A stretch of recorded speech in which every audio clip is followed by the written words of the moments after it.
Hello and welcome दोस्तों, स्वागत है आपका। आज हम देखने वाले फिजिक्स का फर्स्ट चैप्टर जिसका नाम है यूनिट्स एंड मेजरमेंट। इस चैप्टर को आज हम देखेंगे। सबसे पहले इस यूनिट्स एंड मेजरमेंट के लेसन को पढ़ने से पहले हम देखेंगे यूनिट्स क्या होता है, जो आपको यहाँ पे इम्पोर्टेंट है। यहाँ पे यूनिट्स क्या है? The standard to measure the physical quantity. मतलब यूनिट्स क्या है? एक स्टैंडर्ड है, एक माध्यम है जिस द्वारा हम क्या कर सकते हैं, तो हम मेजर कर सकते हैं। क्या मेजर कर सकते हैं? The physical quantity. तो हम यहाँ पे एक स्टैंडर्ड है, यूनिट्स क्या है? तो एक स्टैंडर्ड है जो मेजर करता है किसको? तो फिजिकल क्वांटिटी को।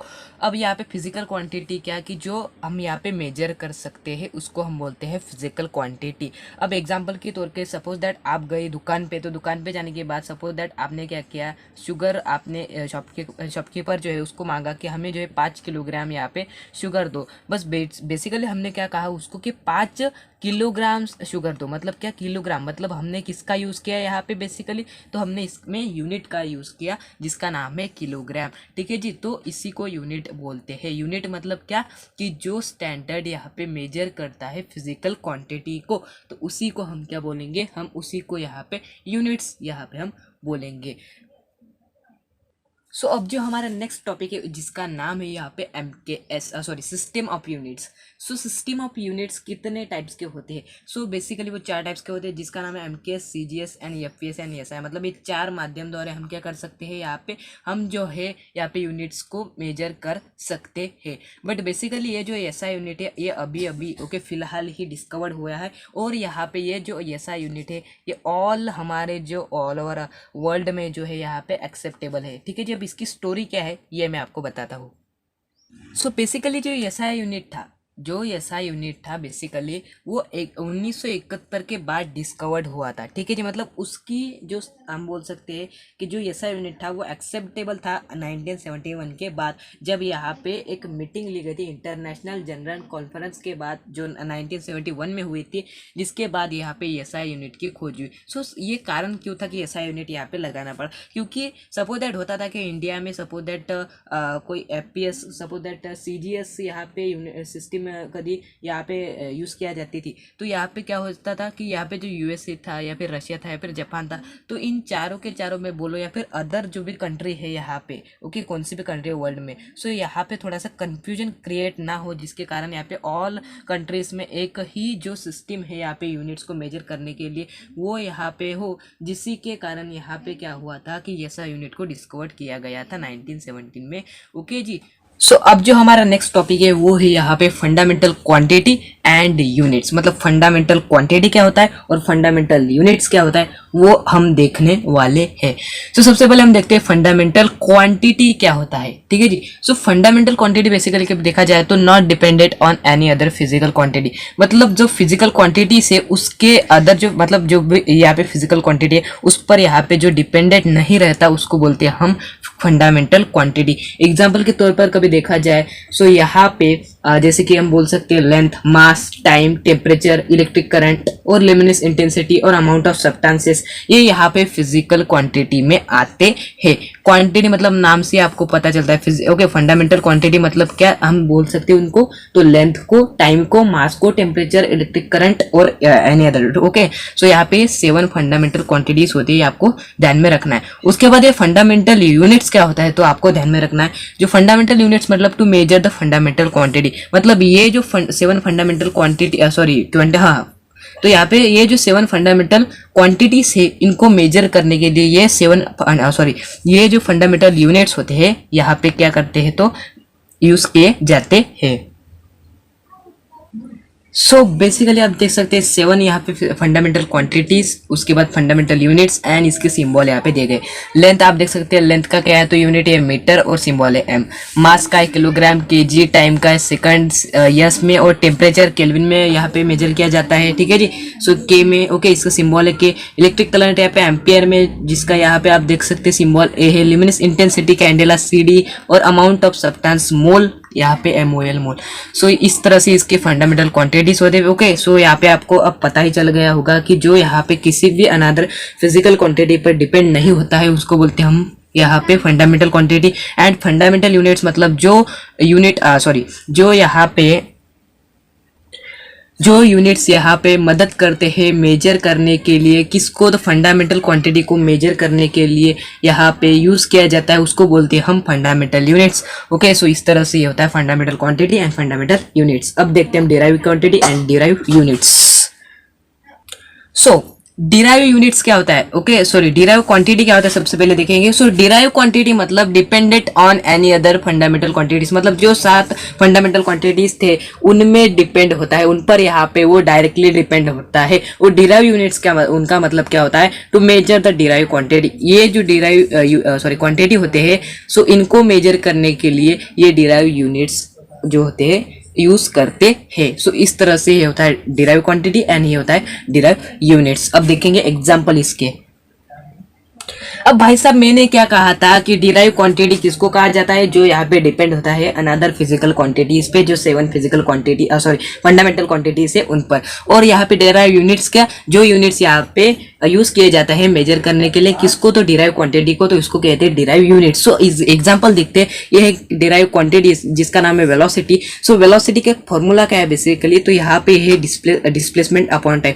सो यहाँ पे डिस्प्लेसमेंट का मुझे बताइए यूनिट क्या है। सो डिस्प्लेसमेंट का यूनिट है मीटर, और यहाँ पे टाइम का जो है सेकंड, मतलब मीटर पर सेकंड जो है यहाँ पे ये इसका यूनिट बन जाएगा। सो बेसिकली यही होता है। ओके, सो वेलोसिटी यहाँ पे देख सकते हैं आप displacement and time. Okay, displacement and time पर यहाँ पे डिपेंड है, ये जो है फंडामेंटल क्वांटिटी से डिस्प्लेसमेंट बोलो या फिर टाइम बोलो, ठीक है जी। सो यही होता है डिराइव क्वांटिटी एंड यूनिट्स। सो अब हम देखने वाले सप्लीमेंट्री यूनिट्स। सो सप्लीमेंट्री यूनिट्स क्या होते हैं इसके बारे में हम थोड़ा सा पढ़ते हैं। सो इसकी डेफिनेशन पहले जान लेते हैं। क्या है definition, besides 7 fundamental quantities and other physical quantities there are 2 more units are called as supplementary units। so इसका मतलब क्या है, 7 फंडामेंटल क्वांटिटीज हमने जो देखे थे उसको, एंड उसके बाद जो हमने देखा था, क्या देखा था हमने, सो हमने यहाँ पे देखा था डिराइव क्वांटिटीज को छोड़ के जो अदर 2 क्वांटिटीज होते हैं, अदर जो 2 यूनिट्स होते हैं उसको हम बोलते हैं सप्लीमेंट्री यूनिट्स, ठीक है जी। सो यहाँ पे सप्लीमेंट्री यूनिट्स क्या होता है कि जो 7 फंडामेंटल क्वांटिटीज बोलो या फिर 7 फंडामेंटल यूनिट्स बोलो, एंड रिमेनिंग फिजिकल क्वांटिटीज, मतलब जो यहाँ पे हमने देखा था कौन से, तो डिराइव्ड यूनिट्स को छोड़ के और उसके बाद आने वाले जो 2 और यहाँ पे यूनिट्स होते हैं उसका नाम होता है सप्लीमेंट्री यूनिट्स। सो वो कौन से टाइप के हैं, सो बेसिकली जो है यहाँ पे 2, एक तो है सॉलिड एंगल और एक है प्लेन एंगल। ओके जो सो यहाँ पे हम देख सकते हैं solid angle and plane angle जो है यहाँ पे 2 टाइप है, ठीक है जी, सॉलिड एंड प्लेन एंगल। अब ये होता क्या है हम देखते हैं।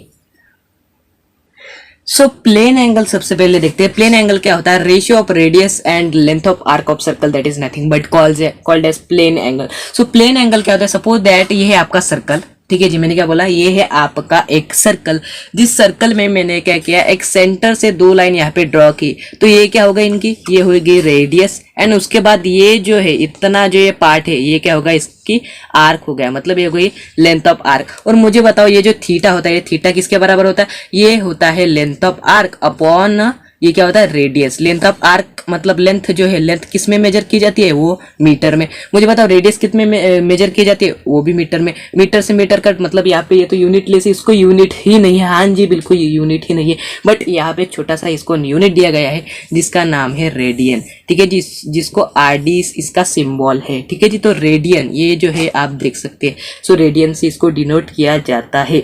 ओके, रेडियन इसका क्या है, एक यूनिट है किसका, तो प्लेन एंगल। प्लेन एंगल मतलब ratio of radius of the circle, ये जो रेडियस है, and length of arc. Okay, length of arc and radius of the circle को यहाँ पे क्या कहा जाता है, प्लेन एंगल कहा जाता है, जिसका यूनिट है रेडियन, ठीक है जी। अब देखेंगे सॉलिड एंगल। सो अब हम देखने वाले हैं सॉलिड एंगल। सॉलिड एंगल क्या होता है सर, तो सॉलिड एंगल होता है, सो सॉलिड एंगल कभी देखा जाए तो वो होता है area of square to the square of the radius of the circle. मतलब क्या, वो यहाँ पे जो सॉलिड एंगल फॉर्म होता है तो सिर्फ और सिर्फ स्फीयर में ही फॉर्म होता है, किसमें, तो स्फीयर में। सपोज दैट ये है आपका वाटरमेलन, वाटरमेलन का सपोज दैट मैंने इस पार्ट को क्या किया, कट कर दिया एंड यहाँ पे लाकर रख दिया। सो यहाँ पे एक मैंने एक पीस रख दिया, ठीक है जी। सो बेसिकली सॉलिड एंगल क्या होता है, सो हम जो है, अब आपने कभी देखा इस पीस को, अब इस पीस को कभी आपने ऐसा किया, आपने कभी ऐसा किया, सो एक क्या बन जाएगा इसका, ये बन जाएगा एक एरिया, और इसका क्या, ये क्या बन जाएंगी इसकी रेडियस, ये बन जाएगा एरिया, और ये क्या बन जाएंगी इसकी रेडियस बन जाएंगी। और यही जो होगा, ये एंगल जो फॉर्म होगा इसको हम बोलेंगे सॉलिड एंगल। जी हाँ, सो सॉलिड एंगल क्या होता है, ये होता है DA/R का स्क्वायर। ओके, अब ये एरिया क्या होता है, जो स्फीयर होता है इसका एरिया क्या होता है, वो होता है 4πr² आर स्क्वायर से आर स्क्वायर कभी कट गया तो ये आ गया 4π, मतलब ये भी यूनिटलेस है, इसको भी यूनिट नहीं, बट इसको थोड़ा सा यूनिट दिया गया है, उसका नाम है स्टेडियन। ओके, स्टेडियन एक यूनिट है, ओके, जिसको SR से यहाँ पे सिंबल है, ठीक है जी। सो सॉलिड एंगल बेसिकली क्या होता है, वो होता है 3 डायमेंशनल, ओके, उसको 3 डायमेंशनल शेप होता है। एंड ये क्या होता है बेसिकली देखा जाए इसकी डेफिनेशन, तो इसकी डेफिनेशन है एरिया ऑफ स्फीयर। क्या होता है, एरिया होता है स्फीयर का जहाँ पे जो है रेडियस होती है स्क्वायर की, ठीक है जी। सो इसको हम बोलते हैं बेसिकली सॉलिड एंगल, एग्जांपल के तौर पे आप देख सकते हैं। सो अब जो नेक्स्ट कॉन्सेप्ट है वो है यहाँ पे convention for the use of SI unit, मतलब यहाँ पे हम बोल सकते हैं कि क्या रूल है यहाँ पे एसआई यूनिट को लिखने के। तो सबसे पहला जो रूल है, the physical quantity should be represent by it's symbol, मतलब जो कुछ भी यहाँ पे फिजिकल क्वांटिटी हो, सपोज दैट लेंथ है, ओके, सो लेंथ की जो यहाँ पे फिजिकल क्वांटिटी है, सो एक लेंथ ये क्या है फिजिकल क्वांटिटी, सो इस ये भी क्या यहाँ पे क्या करना चाहिए हमको, सो इसको यहाँ पे रिप्रेजेंट करना चाहिए बाय इट्स सिंबल। सिंबल कौन सा होता है, तो होता है मीटर, ओके, मीटर में यहाँ पे ये जो इसका यूनिट होता है और इसका सिंबल का होता है यम में, ओके, सो ये यहाँ पे हमें जो है रिप्रेजेंट करना चाहिए। अब सेकंड क्या कहता है, full name of unit start with letter, okay, so sorry यहाँ पे स्मॉल लेटर चाहिए था, ठीक है जी। सो यहाँ पे full name of unit start with small letter, मतलब यहाँ पे किसी भी यूनिट का जो भी फुल नेम हो यहाँ पे स्मॉल लेटर से ही शुरू होना चाहिए, इवन आफ्टर कभी वो साइंटिस्ट ने डिस्कवर किया हो और उसके ऑनर में उसका ही नाम जो है यूनिट में रख दिया हो, जैसे कि न्यूटन। अब न्यूटन हम क्या करते हैं कि जैसे ईएन, अब जो किसी का नाम हो तो यहाँ पे पहले क्या करते हैं हम, तो हम क्या करते हैं कि यहाँ पे सबसे पहले ये जो एन होता है कैपिटल में लिखते हैं कभी नाम हो तो, ठीक है जी, इंग्लिश ग्रामर में। बट यहाँ पे ऐसा नहीं करना है। सो आपको जो भी कभी किसी का नाम भी हो तो आपको यहाँ पे स्मॉल में ही लिखना है, ठीक है जी, इस तरह से, ओके। बट उसके बाद क्या कहता है देख लीजिए आप, उसके बाद ऐसा है कि symbol of unit do not take plural form, मतलब इसका अर्थ क्या होता है कि जो सिंबल होता है यूनिट का do not take plural form. जैसे कि सपोज दैट 100 मीटर है, ओके, 100 मीटर है। सो हमें पता है कि कभी 1 मीटर से ज्यादा हुआ तो हम क्या करते हैं उसको मीटर्स में कन्वर्ट कर देते हैं, मतलब सपोज दैट 2 पर्सन है राम एंड श्याम, सो हम क्या बोलते हैं उनको आर, ओके। सो उसी प्रकार आपको मीटर्स में उसको कन्वर्ट नहीं करना है, आपको 100 मीटर को मीटर में ही रखना है, मीटर्स नहीं। जैसे कि आप बोलते हो ना 1 मीटर, तो आप बोलोगे यहाँ पे वो 1 से ज्यादा है तो यहाँ पे हम क्या बोलेंगे इसको 100 मीटर्स, तो नहीं, ऐसा नहीं होता, 100 मीटर ही रहेगा, यस उसमें नहीं जोड़ेगा, ठीक है जी। उसके बाद जो होता है, अब जो नेक्स्ट है वो है यहाँ पे symbol of units do not takes full stop. Suppose that आप क्या करते हो, सपोज दैट आपका आंसर हो गया, आप मतलब आपने सॉल्यूशन लिख लिया, ठीक है जी, स्टेप वाइज आप गए एंड आपका जो फाइनल आंसर आया वो आया सपोज दैट 10 न्यूटन, और आपने क्या कर दिया यहाँ पे डॉट लगा दिया, ठीक है जी, जैसे आप हर बार करते भी होगे। बट आपको ऐसा नहीं करना है, ठीक है जी, आपको डॉट नहीं लगाए। हाँ, आप बोलते होंगे कि आंसर, आप बहुत बार ऐसे लिखते हो ना आंसर है उसके बाद लिखते हो इसकी जो यहाँ पे जो कुछ बे तो वो है 10 न्यूटन, तो हाँ उसमें कभी लगाया तो चलेगा। बट जब आप यहाँ पे स्टेप वाइज सॉल्यूशन लिखते होंगे तो उसके बाद यहाँ पे जो आपका आंसर आ रहा है तो उसमें आपको न्यूटन इस तरह से फुल स्टॉप नहीं लगाना है, वो बात आप ध्यान में रख लीजिए। अब उसके बाद जो है वो है 5वां, the units in the numerator and denominator written in ratio, मतलब जो यूनिट्स यहाँ पे न्यूमरेटर में हो या फिर डिनोमिनेटर में हो यहाँ पे वो रेशियो के फॉर्म में लिखना चाहिए। जैसे कि यहाँ पे वेलोसिटी है तो वेलोसिटी का क्या होगा, यहाँ पे वेलोसिटी का आपको पता है क्या होता है, वो होता है मीटर अपॉन सेकंड। सो आपको ऐसा नहीं लिखना है, तो आपको कैसा लिखना होगा, वो इस तरह से मीटर पर सेकंड। और आपको सपोज दैट ऐसा नहीं लिखना है तो आप इस फॉर्म में भी लिख सकते हैं, कैसे, सो मीटर और -7, ओके, सॉरी माइनस, यस, इस तरह से। बट उसमें भी एक जो यहाँ पे आपको बंधन है वो मतलब कि इसमें थोड़ा सा गैप होना चाहिए, ज्यादा नहीं, थोड़ा सा, ओके। जब कभी आप ऐसा लिखोगे इस फॉर्म में, कैसा, metre and minus, yes, okay, ठीक है जी। सो इस प्रकार से आपको लिखना है। अब उसके बाद अब यहाँ पे जो नेक्स्ट मिस्टेक आपको नहीं करनी वो है avoid combination of symbol and unit. मतलब क्या कि आपको अवॉइड करना है combination of symbol and unit. Suppose that आपने क्या किया, आपने ऐसा लिखा, आपने क्या किया कि किलोग्राम है तो किलोग्राम एंड उसके बाद जो है सपोज दैट आपने ऐसा किया कि सपोज दैट जो वेलोसिटी है, सो वेलोसिटी का क्या होता है, सो वेलोसिटी का कोई यूनिट होता है वो होता है यहाँ पे मीटर पर सेकंड। सो आपने क्या लिखा, मीटर एंड उसके बाद लिखा यस। ओके, सो ऐसा नहीं लिखना है, सो आपको इसी फॉर्म में लिखना है। ठीक है जी, शॉर्ट फॉर्म जो सिंबल होता है उसी में आपको ये लिखना पड़ेगा। ठीक है जी, सो इस तरह से। एंड जो नेक्स्ट है वो है space must be introduce while indicating multiplication of 2 units.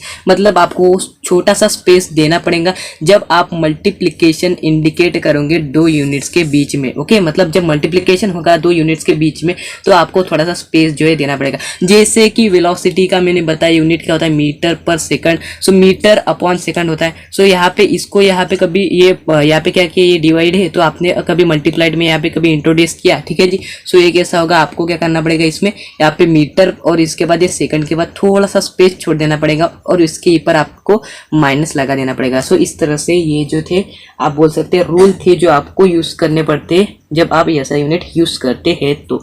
सो इस तरह से वीडियो था। नेक्स्ट पार्ट हम जल्द ही देखेंगे। धन्यवाद।